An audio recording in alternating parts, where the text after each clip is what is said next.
తాజా 30 తెలుగుదేశం పార్టీలో చంద్రబాబు తర్వాత ఎవరు అనే దానిపై ఎవరికి సరైన క్లారిటీ లేదు.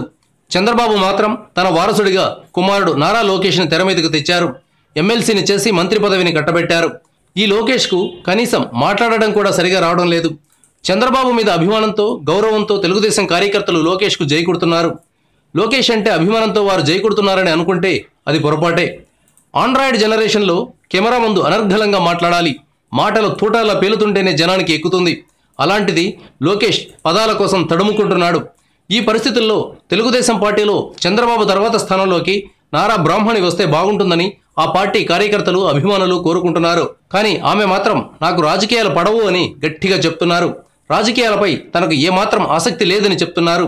ప్రస్తుతం తన ముందున్న లక్ష్యం హెరిటేజ్ ఫుడ్స్ ఆదాయాన్ని 2022 సంవత్సరానికల్లా 6,000 కోట్ల రూపాయలకు చేర్చడమేనని చెప్పారు. హెరిటేజ్ ఫుడ్స్ కు 25 ఏళ్లు పూర్తయ్యాయి.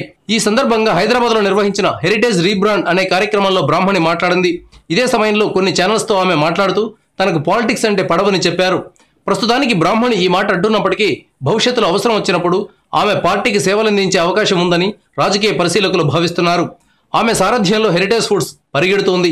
ఈ స్కిల్స్ను పాలిటిక్స్కు అప్లై చేస్తే తెలుగుదేశం పార్టీకి ప్లస్ అవుతుందని ఆ పార్టీ నేతలు కార్యకర్తలు భావిస్తున్నారు. I'm focused on heritage and లక్షలాది మంది ఫార్మర్స్కి ఒక ఎంపవర్మెంట్ ఇవ్వటం, లైవ్లీహుడ్ ఇవ్వటం నాకు చాలా సాటిస్ఫాక్షన్ ఇస్తుందండి. And I'm very interested in health and nutrition. I want to be focused on that.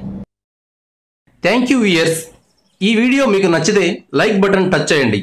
తాజా 30 ఛానల్కు సబ్స్క్రైబ్ చేయండి. మీ మిత్రులకు షేర్ చేయండి.